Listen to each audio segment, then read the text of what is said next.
Welcome to the LP podcast. I'm here with Ethan. I'm Luke, and we are interviewing Coach Price, one of the coaches of the football team. Mr. Price, how would you look at our football team right now? Well, I'll start with the junior program. The junior program is, we've been coming along, making some steps in the right direction. We have had quite a lot of players, obviously, with very low football experience over the last 2 years, having no football being played in 2 years ago, and then last year we were one of the only teams in Peel that ran a junior program. Tried to keep the playing experience available to the kids, but unfortunately, because other junior teams weren't playing, we didn't have anybody to play against, so we had to go find a couple exhibition games outside of Peel. We had one against Meadowville and then another team downtown. So they've only really had 2 games experience for the grade 10s and no game experience for the grade 9s. So you have a lot of inexperienced football players. Usually in a traditional year, you'd have, the grade 10s would be a bunch of grade 9s that have been in the program and learned. And you'd have 50 kids on a team. You'd have 25 of them approximately be grade 10s, 25 of them approximately be grade 9s. But then the 9s can look to the 10s for experience, for what to do, how to do it right, how to do a drill. Just so many things, and that experience is missing, just for no fault of their own, but for not the possibility of being able to play. So you can see the inexperience in the play right now, but the kids are out there and they're eager to learn and improve, and I think we're seeing improvement every week. With the seniors, it's been same sort of thing. You have the grade 10s that are 11s now that played 2 games last year, and just the playing experience. Usually you would have kids playing in grade 11 who have played 2 seasons and probably 20 football games at this stage in their life, and now you got kids that are in grade 11 that have played 2.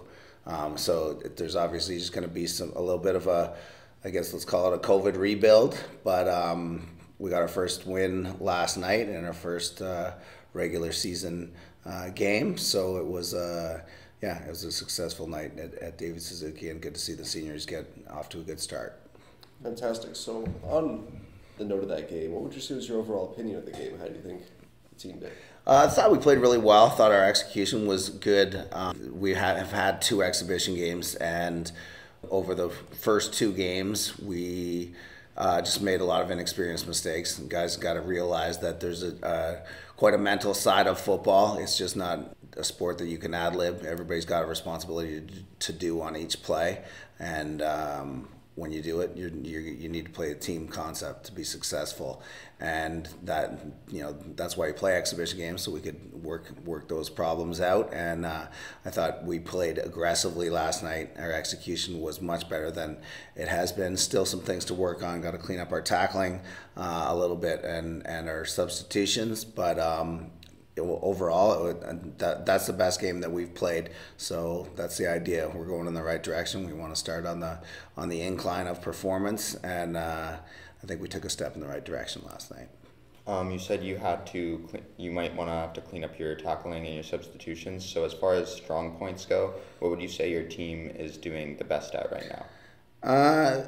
There's certain guys that are executing at a very high level, and what we need to do is have them inspire the play of others. It's not a game, a lot like a lot of other sports, but not a game that you can show up on game day and it's going to happen. But coincidentally, you need to practice like you're going to play. The speed needs to be there, the execution needs to be there, the effort level, the physicality, and some of the guys just didn't understand that you needed to bring that every day. And we've been getting better at it, and it comes from leadership. And you have some guys like Josiah and Barron and Mustafa, and they're leading by example out there. And I think guys were picking up on their energy level last night and feeding off of it. And when you got a guy like Barron playing quarterback, that's leaving it all out there on every play, he's bringing other people's play up. Right. So what would you say? What does this win or mean for the team? It means a lot. I think you can. We're not a school that is used to not winning. So to be when you come out and you are on the wrong side of two exhibition games, it's not something that comes to be accepted, and it can be something that becomes a weight on players' shoulders, and sort of can become a wedge that can divide between other players. People pointing fingers, people have blame, and it's you can't let losses compile to become a bigger problem. You have to be start to figure things out and get on the right side of things, and guys need that. Guys need to see that when you're working hard, that things are going to work out. When you're playing hard, when you're practicing hard, that the benefits of putting in the work. And just for our mental side of it, it's an important thing to get a win. What would you say the typical schedules of your players are right now, as far as practicing goes? Every day. We practice every day, so it's practice from 2:30 to 5 o'clock at least every day, sometimes later. A couple nights we've been here 5:30, 6 o'clock. So it's quite a commitment issue. Every day at lunch we have either a film or an on-field practice.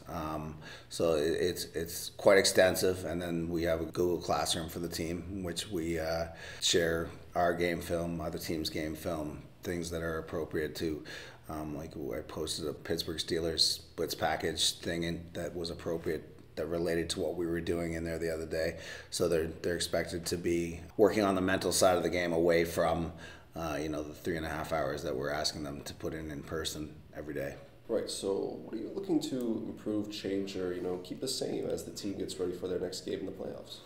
I think we got to keep, like I was talking about before, you have to keep improving. It's not what you do in your first game. I say that a lot when we go down to the States, usually for our first game of the season, and it's difficult to play down there. And most of the time we lose when we go down there. But it's not your first game of the season. You got to win your last game of the season. And if you're winning the last game of the season and you're playing in the playoffs, then that means you're winning a championship. So what we have in Peel right now is with the amount of teams that we're in, we're going to have an automatic playoff bid. So we're going to use the regular season to build to get ready for the playoffs. And I think we took a step in the right direction yesterday, and we need to take another step towards more improvement and better performance next Friday. So I know you mentioned at lunch sometimes you'll play films with players. So as a coach, how do you develop your game plans or your plays for the team?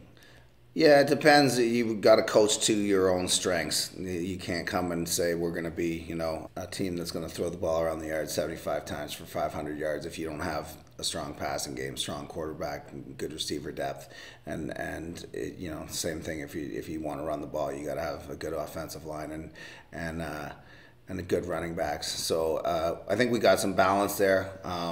We're trying to establish our identity of what we're working on right now. You always have to have a good tackling defense. It's the nature of the sport. So picking up on what we are going to do well, and then what we can, when we look at our conference, the teams that we need to match up, by looking at their film and seeing what their strengths, weaknesses are, trying to compile a game plan with the best plan for us to be successful. So compared to last year's, teams, how would you say the teams this year are doing? Would you say they're better, worse, and if so, what do you think is contributing to those factors? It's hard to compare teams from year to year just because they change so much. Right. The personnel every year you got half your team moving up to the next grade level or half of your team graduating. So to compare season to season is sort of apples to oranges.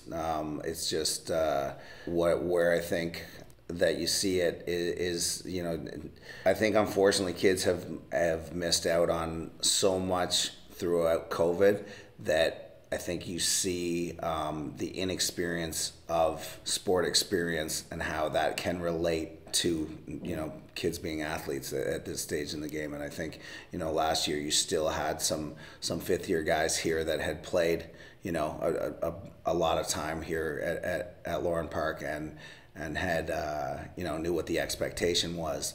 And this year you don't have that, and we're trying to rebuild it, but really, there's a level of it that needs to be internal, and you need the players to.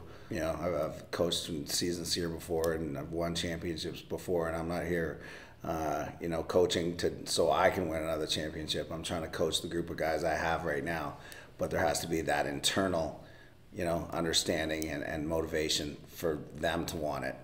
I can't want it for them. So that's where I think you sort of see for guys who haven't been there before, to try to establish and understand what they need to do. And that can be the difference between one season to the next. And again, that's some of the things that we're missing from last year to this, but working on rebuilding that on a daily basis. So lastly, what do you think one of the biggest challenges or maybe one of the hardest teams to play might be? And how might you guys overcome this? I think with everything, there's going to be there's going to be challenges, and when you play at the tier 1 level, you're going to have good competition, whoever it is that you play. So and it's a small conference, so you're going to see each team twice. So what we need to do is just be able to match up with the two other teams in our tier 1 conference well. I thought we did a good job of it against Suzuki. I think we'll see how we match up against St. Roch on Friday, and then if everything goes successfully, essentially you'll play each team 3 times, because you will play in a semifinal and a final again. So you have some time to see where your toughest matchups are going to be and how we're going to adjust accordingly, and to be successful when it's all on the line in the playoffs. All right, awesome. Thank you so much For coming on, Mr. Mr. Price. Yes, thanks so much. Thanks for having me, guys. Appreciate it. No problem.